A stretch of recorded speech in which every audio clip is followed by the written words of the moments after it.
Hi, Air Signs, Gemini, Libra, and Aquarius. Welcome po sa ating channel. At ito ang inyong Daily Gabay Tarot Love Reading for August 31, 2023. Please be reminded that this is general reading po, so maaari kayo makarelate o hindi. Just take what resonates. Gamitin ang reading na ito bilang gabay lamang. Balik po kayo dito bukas para sa ating Daily Gabay Tarot Reading for September 1, 2023. Please like, subscribe, and click bell button para updated po tayo sa Daily Tarot Reading natin. Maraming salamat po.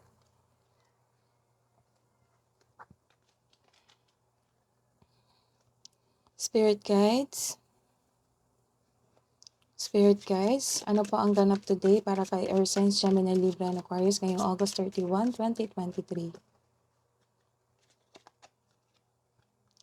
I like you. Para sa mga single dyan, may admirer kayo na some of them may lihim na pagtingin sa iyo. Wala pa siyang lakas ng loob na sabihin sa iyo na gusto ka niya. Someone likes you. Romance is blooming. Or ilan sa inyo nagkaroon ng date sa taong gusto nyo. So, both of you are flirting. Ano pa po ang mensahe para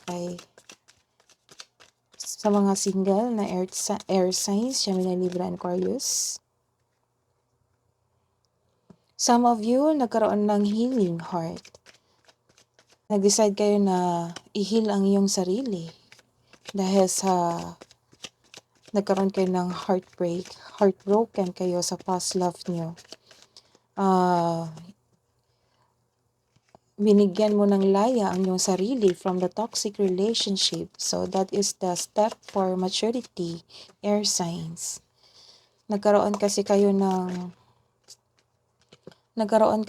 ng relasyon dati na may bisyo, yung taong to. Yan yung nakikita ko.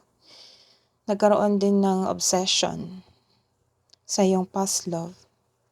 Sa buhay may karelasyon, masaya kayo ngayon. Masaya kayo sa sarili nyo kasi you decided to love yourself more.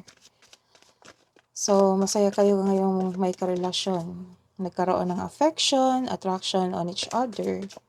Some of you may karelasyon, kausap nyo mga kaibigan nyo sa phone, through message or call. Kwento mo yung mga ganap nyong magkarelasyon. You are having a time with your friends. Ilan din sa inyo, you are happy single. So, kaka-break nyo lang. You are decided to move on. You are living in the moment. You are having fun. Pero some of you, may karelasyon.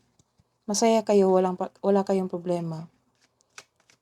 Nagkaroon ng balanse sa inyong relasyon ngayon.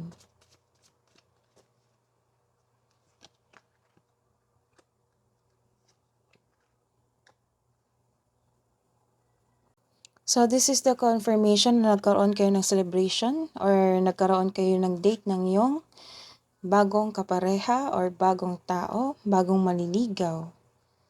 So, maaari ring nagkita kayo sa isang special event. Nagkakilala kayo doon. So, masaya kayo ngayon.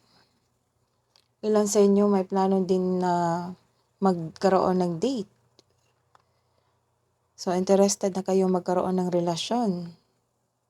Ilan din sa inyo, ini-enjoy nyo yung sarili nyo at naging handa na pumasok sa isang relasyon. So, this is the confirmation. This is the good news for single.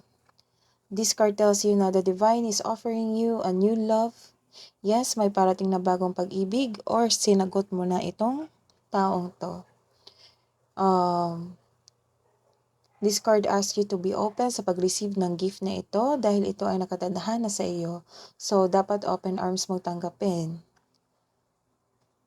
So, sa kabila ng heartbreak, nagkaroon kayo ng bago na nangyaring you like each other. So, that is good news for you, air signs.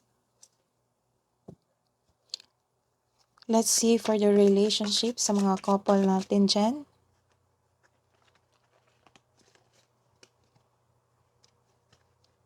Let's see.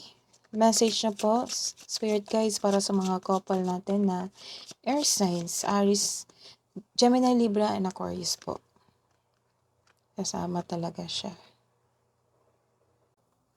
Nagkaroon ng burdens. Why? Dahil sa past love mo, that you are moving on, that you are decided to be a happily single. Or some of you, masyado kang busy sa pag-aaral o trabaho ngayon, kaya wala kang time na makilala ang bagong tao. So, decided kayo na maging happily single muna, na mag-focus kayo sa inyong trabaho. Ilan sa inyo busy kasi breadwinner kayo, kaya naubusan kayo ng oras para kilalanin ang bagong tao sa buhay mo. Or both of you, sa mga buhay may kapareha, busy kayo ngayon sa inyong trabaho. Or someone, isa sa inyo na nagbibigay ng pressure, relying on you for emotional and financial support. Sa mga may relasyon, maalaga kayo sa isa't isa o sa iyong kapareha, maasahan nyo ang isa't isa. Nagtitiwala kayo sa inyong relasyon. Pwede ding ilan sa inyo ay nagkaroon ng fertility or nagkaroon ng starting a family, bumuo ng family. So, ilan sa inyo is may chansang magbuntis. What's the love message for single that has no boyfriend, girlfriend since birth? Ngayong August 31. Surround yourself with your soul tribe. So, it might be your friends and family. Ni-enjoy mo pa yung moment mo sa kanila. So, what's the love message for single? A message for you. I'm thinking of you this very moment. Your love fills me with light. I love you. So, this is the confirmation na gustong-gusto ka talaga niya. May pag-asa rin na sagutin mo siya. What's the advice for couple? Air signs? Wait. Don't rush into it. Allow nature to take its course. So that is your reading today, air signs. Balik po kayo dito bukas para sa September 1 reading natin. Please like, subscribe, and click bell button for notification para po updated kayo sa daily tarot reading natin. Maraming salamat po.